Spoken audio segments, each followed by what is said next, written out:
Hey guys, it's Yazi for those of you who do not know me. Today I'm going to be doing a video that's very different from what I usually do.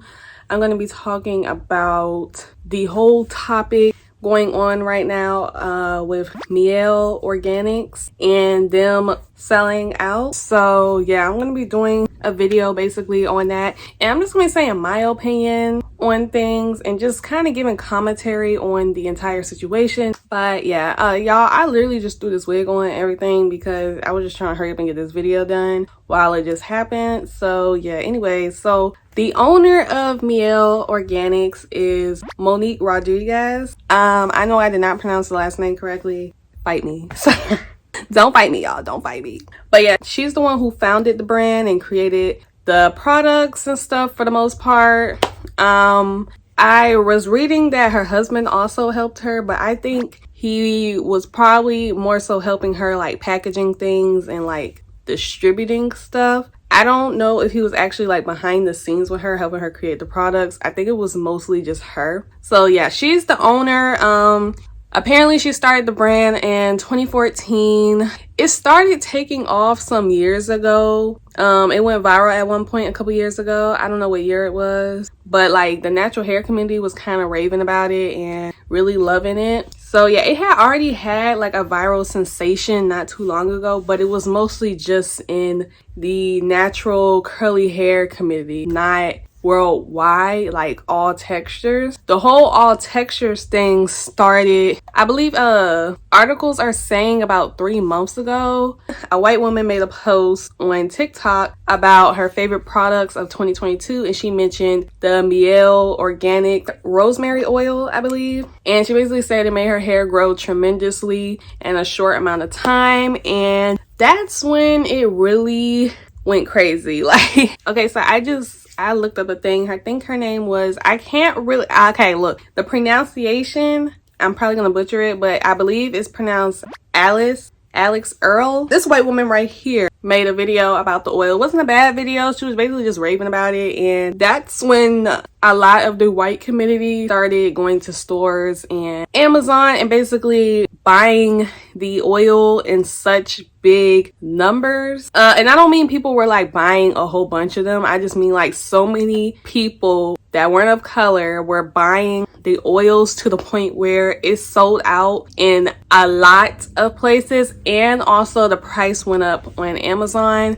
I'm not sure about other stores, but the price did go up on Amazon. I believe it was $10. It's now at $15. So that happened, and after that happened, it was a lot of discourse I seen going on about, and it was a lot of jokes going on too. And I just seen a lot of black girls basically saying like the oil is gonna make your hair fall out if your hair is not curly, and it's not good for you, the oil and stuff, and all of that, to kind of like discourage people who don't have curly hair from using it. Honestly, I think that was a bad idea. It didn't work. It actually made the oil even more popular, and it made people even more curious to check it out. And it's crazy because I don't know about other apps, but literally on Twitter, people would be saying like, oh, don't buy the Mielle oil, it's horrible for your hair. You know, wink, wink. But yeah, people would say that. And literally right underneath it, it would be like hottest products on Amazon, like an ad, and it had a picture of the Mielle oil. So yeah, even though we were trying to discourage people from using it who don't have curly hair, y'all actually was making it more popular by doing that. The best move would have been to just kind of be silent about it and just let it silently die out. But like all of the uproar and backlash and feedback and post about it made it even more popular. And yeah, it kind of just came back and slapped us in the face. Me personally, I never used this oil. I've been natural since 2013, and back when I was natural, there wasn't a whole lot of videos and stuff out, and there was not a lot of black natural hair products and brands that were for us, that were by us and made for us. So back then when I used to watch YouTube and stuff, and there wasn't that many natural hair creators either, we were basically making our own stuff. So I don't really use the Mielle oil. I make my own oil, and I'm gonna tell y'all how I make my own oil, because at this point we should just make our own stuff. Like, we gotta just stop putting so much faith into these businesses and stuff. So yeah, well anyways, what I use to make my oil, I use jojoba oil, argan oil. I'm just naming all of the oils that I like using, and I'll mix them up. Like it kind of depends how I mix them up. I don't have a set formula. It's just whatever I feel like mixing at that moment. So I use jojoba, argan, almond.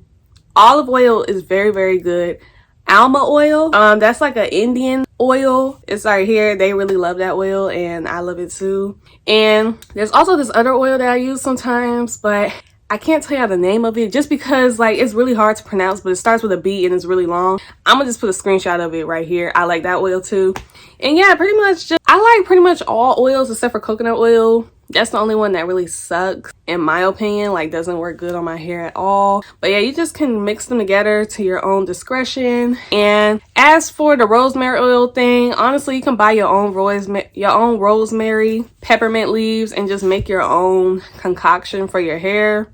That will stay tried and true, and it won't be sold out and stuff like that. But yeah, I just recommend making your own.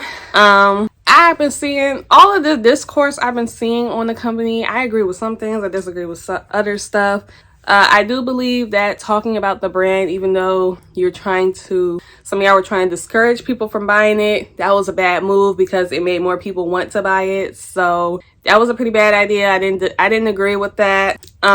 And also, when some people were doing that, like actual girls with curly hair were a little bit confused. Like they were thinking that it didn't work for them. I would see them in the comments and stuff sometimes. So yeah, that wasn't really a great approach.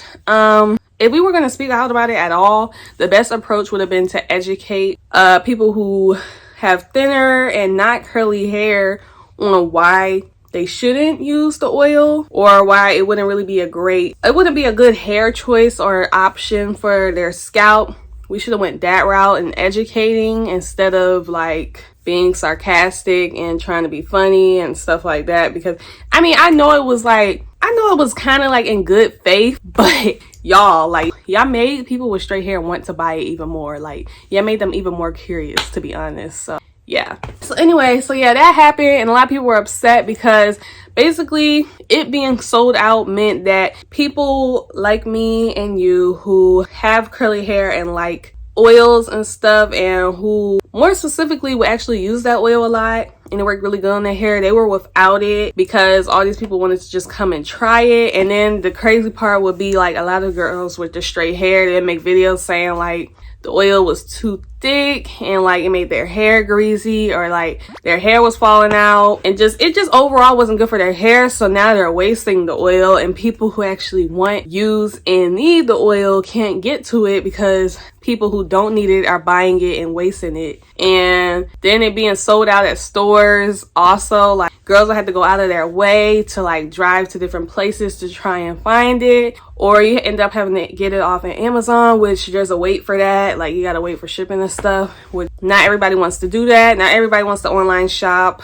And then also it started the whole conversation about how the whole natural hair movement started off period for like black women with very tight coily hair. Like that's kind of like the reason that it started, because we literally, well, my hair is a bit looser, but it is type 4, so I still include myself in that anyway. But it was basically because we don't have a lot of representation. We didn't have a lot of representation when the movement started in our hair. We didn't have a lot of product options catering to us. We didn't know that much about our curls and how to care for them, because over all of these years, it's just kind of been like, get a sew-in, straighten your hair, get a perm, roller set, silk press, that type of thing. Like people won't really loving and embracing and popularizing wearing your natural hair if it was coily or tighter or type 4. So that's kind of what the natural hair movement started for, and it kind of just got snatched away from us, and a lot of looser hair textures started to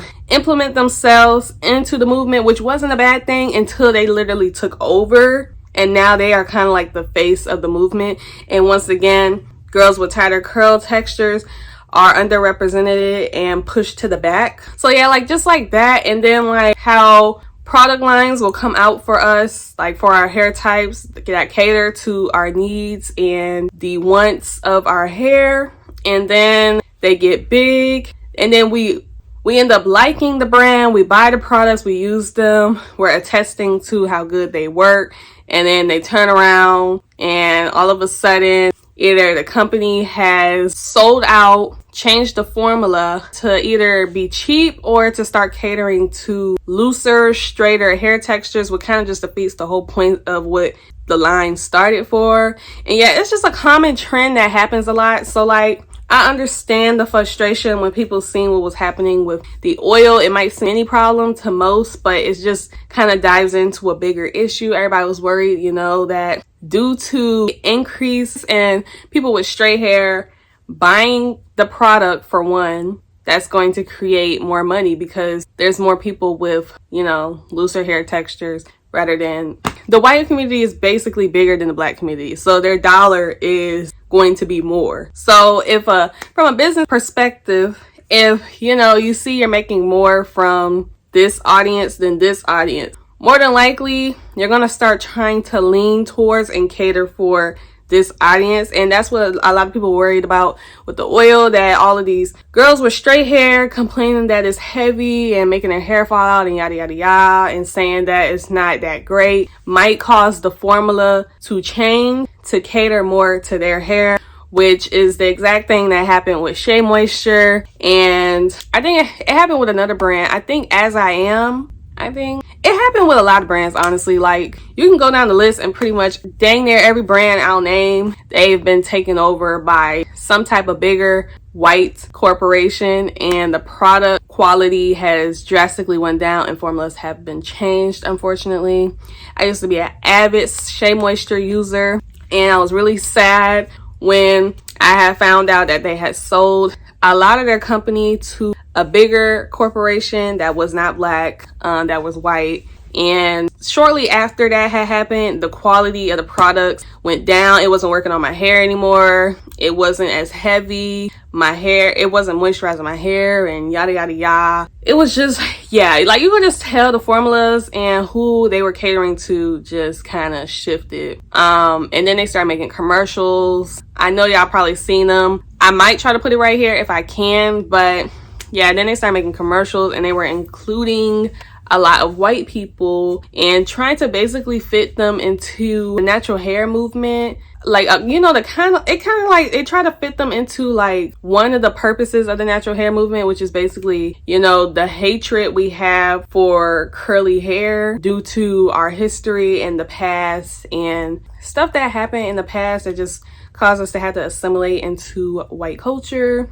So yeah, basically that's kind of why we don't have a lot of representation and why we don't wear our hair out that much or know much about our hair, and why we don't really like our hair as a whole. But yeah, they basically try to fit white people into that and say like they always hated their hair color and just mundane excuses like that in the commercial. And then there was also, I believe there was only one black girl and the rest were white, which is just like not the black owned brand. But yeah, Shea Moisture went downhill from there. I had to literally stop using them years ago because the quality got so bad and then they just weren't for us anymore. So yeah, everybody was pretty much worried about the oil. They didn't want the formula to change and stuff, and I was one of those people. I didn't want the formula to change either. Even though I don't use the oil, I just seen a lot of people saying like they love the oil and stuff like that, and that it works really good for them. So, you know, I feel bad for that. And I do use Mielle products. In my last video, my shower routine, I showed y'all my shampoo and conditioner that I use by them. I love the honey and oats line. It works very, very good for my hair. I just wish they had bigger sizes, to be honest. And I also use two of their other shampoos. One is like a moisturizing shampoo and the other one is like a co-wash. And I think I also have like a deep hair, like a deep treatment mask, like some type of thing like that, like a deep conditioner treatment. And I have tried their Weiss water line. I really did like their products. I agreed when I seen the whole thing of the oil going viral. I got a little bit worried because usually when that starts happening, products start changing and stuff like that. So yeah, everybody was already worried basically when the oil went viral. Now, pretty much what we all kind of already foreseen, Mielle has, I can't really say what exactly happened because when you look online, you will see they're not being specific about numbers and what actually is going on. The only thing you'll see is that P&G Beauty, which is a $1 billion corporation, white corporation that also has other brands like Olay, the Head and Shoulders shampoo, Oral-B. They have fabric lines. You know, it's basically a big company. And this is the CEO of that company, white man. Yeah, so basically that recently happened, and all of the articles basically just say that P&G Beauty acquired Mielle Organics. I'm guessing they sold either part of the company, part of their share in the company, or they sold the entire company to P&G Beauty. I kind of doubt that they completely sold it, but they either sold half or a big percentage, because for them to use acquired means that we have to be talking about big numbers, most likely. And there's no telling how much money they got paid for that. And yeah, so basically that happened. A lot of people are as upset as they should be, because typically when this happens to brands that specialize in black hair care and curly hair care, it usually goes downhill from there. The quality goes down. Who they cater to changes. The owner doesn't have as much say as they used to, so they're kind of just in the background, and the brand just typically just goes to after that. So yeah, everyone's kind of mad about that, rightfully so. I have mixed emotions on it. I hate that this happened. I'm not really a fan of this happening, just because I know that things are going to change now. She did make a statement right here saying that none of the formulas are going to change and that she's not a sellout.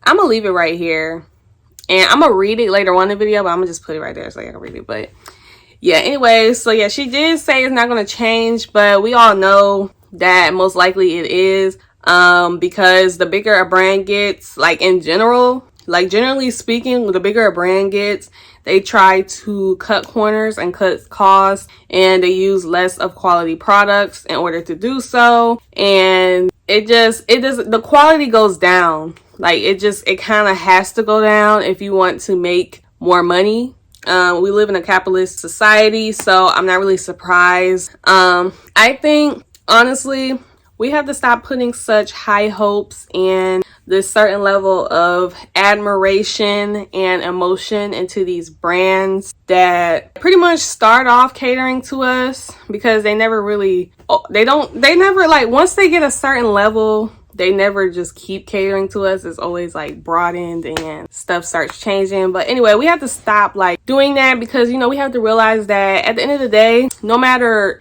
the mission statement of a brand or how they started or why they started, at the end of the day, business is money. Like, people make businesses to make money.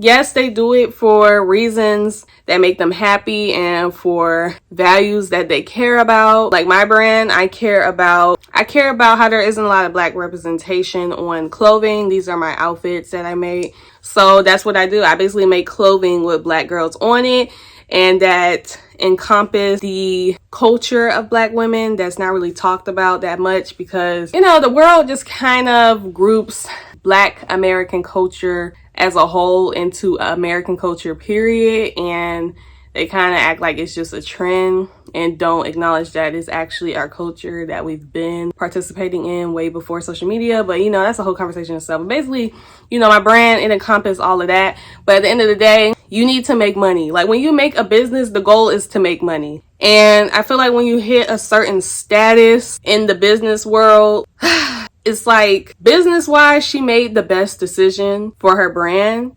especially if she kept a share in her business, like, or she still holds majority of the percentage of it. Then that means that she got the payout from them, and she will continue to get royalties from her brand and the products and stuff, and she will continue to have say in it. And that's pretty much a good business move, to be honest. And also, another reason these businesses do this, where they like sell either the whole company or part of the company to these big white billionaire corporations, is because once your brand hits a certain level, it's very hard to maintain your business at that point. Like, if you have millions upon millions of people ordering your stuff online, in store, you know, around the world, stuff like that, that's a lot to deal with, and that's a lot of production and cost and materials that just kind of becomes a bit much for like a small business. Like you have to elevate, like you have to upgrade in order to keep up with the demand. So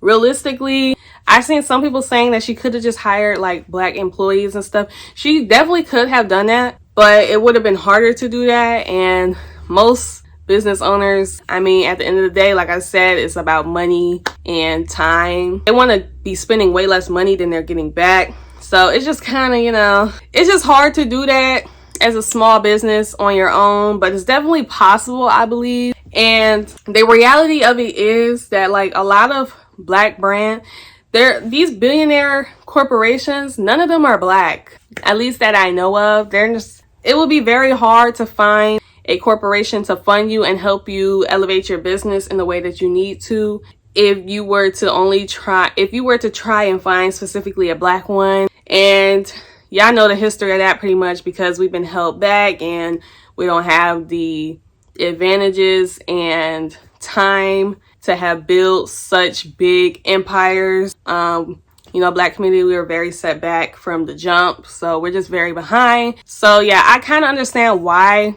she and others end up quote unquote selling out their business. But even though I understand it, I kind of dislike how instead of trying to fix that, we just keep on going to these brands and corporations and selling out and using the excuse of like, I can't keep up the business by myself and stuff, instead of trying to build your own billionaire corporation that is Black owned. If a lot more of us would start doing that instead, and then also when you get to a certain point of being a billionaire corporation or a big corporation, you can start helping people like you with smaller businesses that need to scale up their business and help them with their product management, shipping, creation of the product, stuff like that.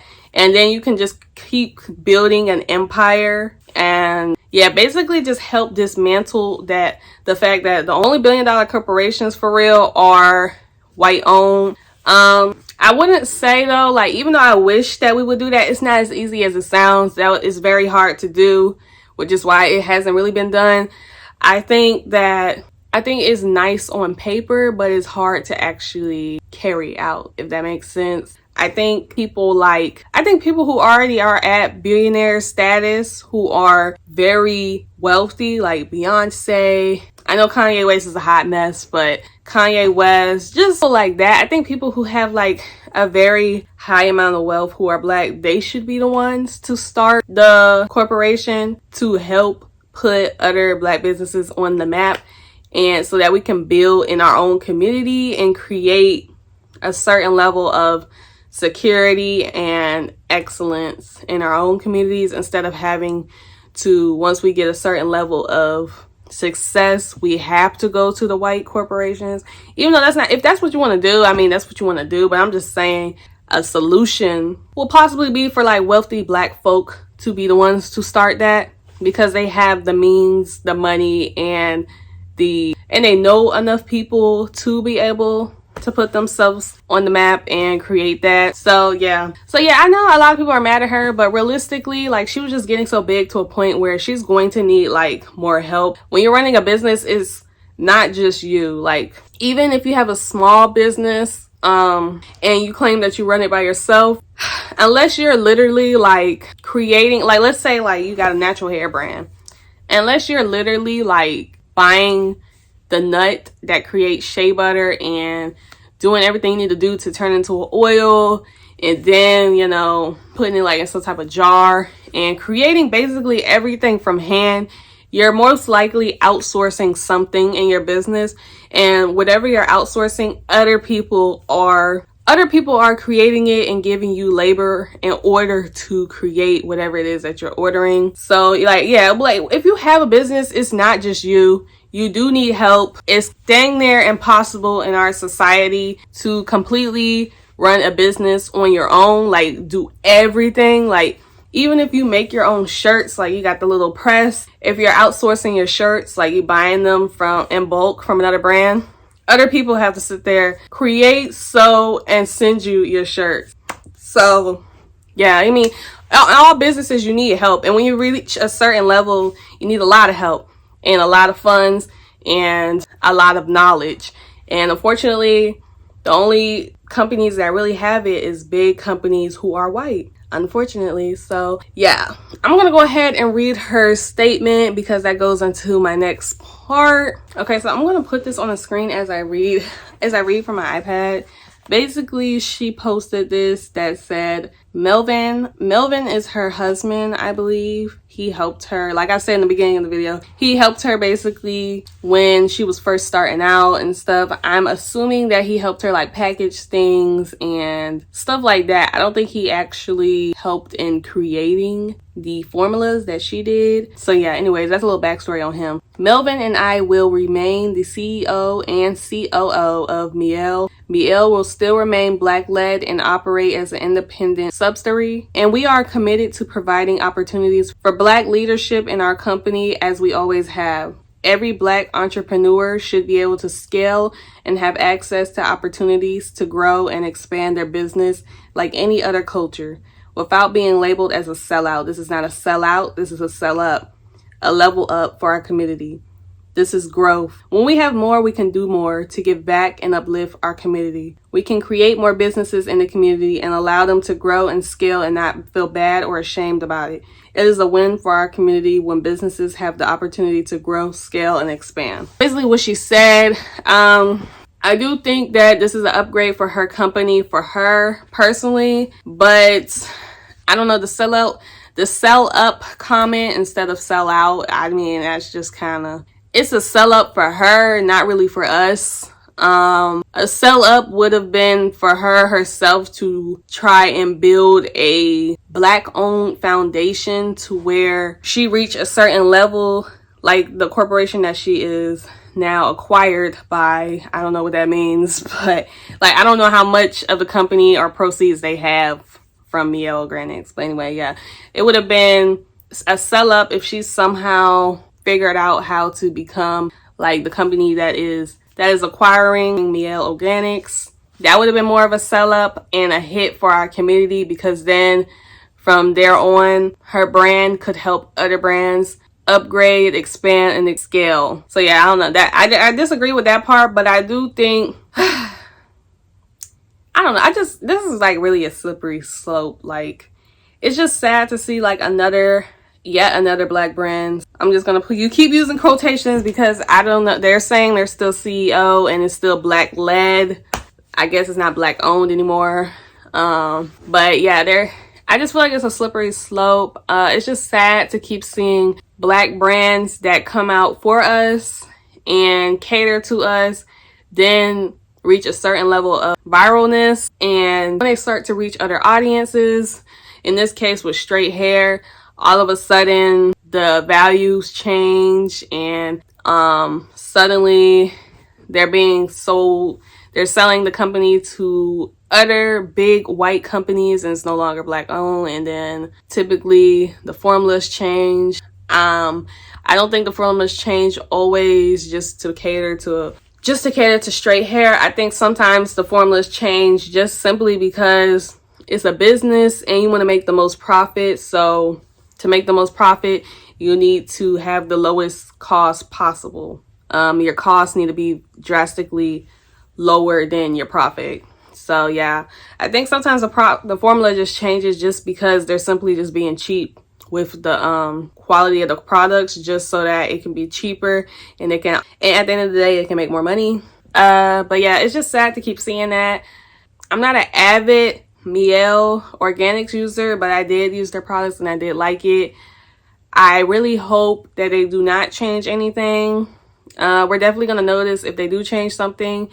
And I know that a lot of people are saying like they're not going to change anything, so like we shouldn't be worried, but that's kind of the same thing that other companies have told us. And then we've noticed, because we use their products, we noticed that they did actually change something. Like, it's not the same as what it used to be, so that's not really reassuring, them saying that it won't change. But yeah, at the end of y'all, for the ending conclusion of this video, I'm sad to see another business be acquired by a white corporation. Oh yeah, and she did say that this is going to help her stock the products. She said that she did say this is going to help her distribute her products better, so less sellouts and like that. So I guess there's pros and cons to this. I don't know, y'all. Like, if the products are going to be more in stock and readily available, and the formula is going to stay the same, and they're going to be able to come out with way more new products and stuff like that, then then that's definitely a win. But the way this usually goes, like we all know, formulas tend to change, costs get cut, and the quality goes down. That's typically what happens. So if that same thing happens here, then obviously won't.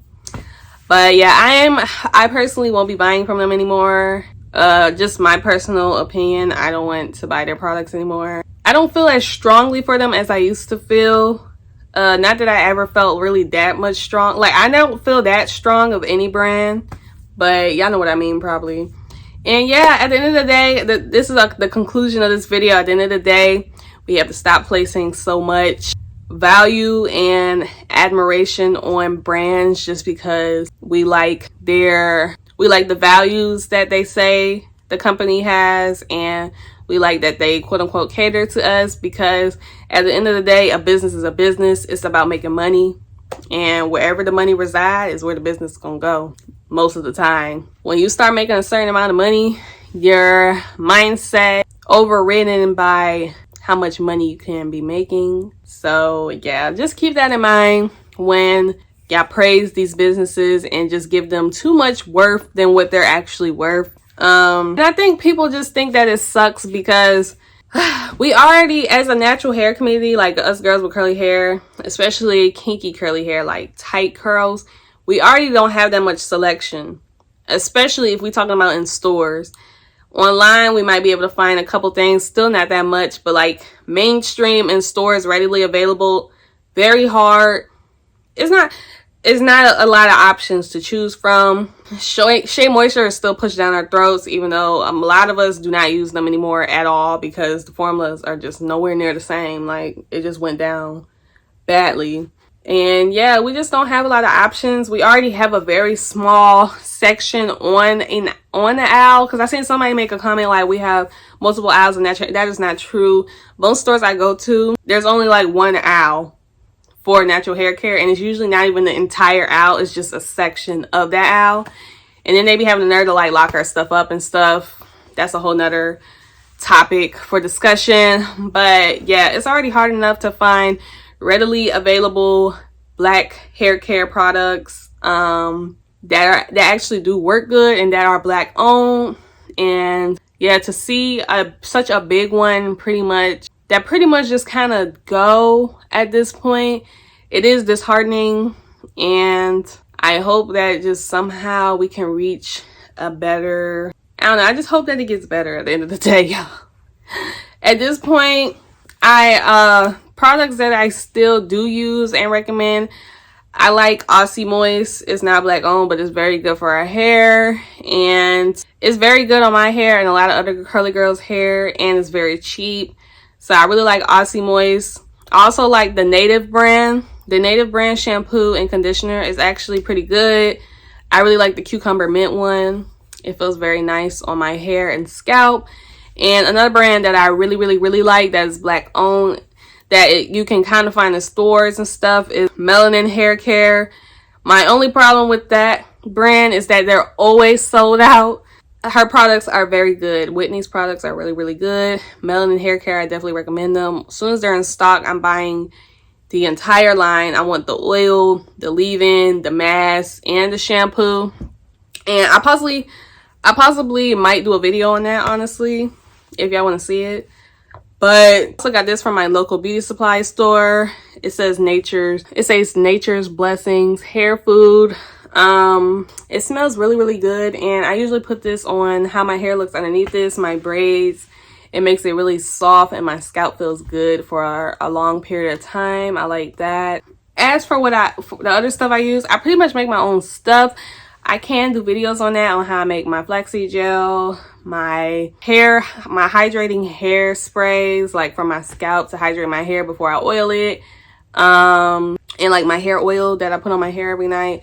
And I also put on my lashes. They've been growing them out. I don't know if y'all can see, but like I have pretty short lashes compared to some other people, and that's really been growing lashes out a lot. I can give y'all a video on that if y'all want.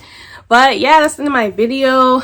Leave your comments down below, your thoughts on what happened and how you see it, and let me know any other videos that y'all want to see. I probably won't be doing too many more videos like this because it requires a lot of research and stuff, and I gotta be really dedicated to keep making videos like this. But yeah, I probably won't make another video like this because this isn't really my niche. This isn't really like my style of videos that I upload, but I'm not opposed to making a couple more videos like this in the future, because if it's a topic I'm passionate about and want to talk about, I don't mind talking about it. But I just don't want y'all to get used to like this type of content that I just made today, because I'm probably not going to be making it too much. So yeah, subscribe for more videos. I do a lot of beauty content, hair, vlogs, cooking, DIY projects, photo shoots, you know, the influencer type lifestyle. I pretty much do it all. I also draw. I will link my art channel down below, and I will also link my business down below if you're interested in purchasing anything. Everyone who buys something, I write them a handwritten letter from me because I really appreciate everyone's support. I'm gonna keep doing that until I literally can't do it no more. When I just have so many orders to where it's just unrealistic, I'll start just sending like thank you cards at that point. But yeah, see ya in my next video. Stay safe, stay blessed. Love Yazi. Bye.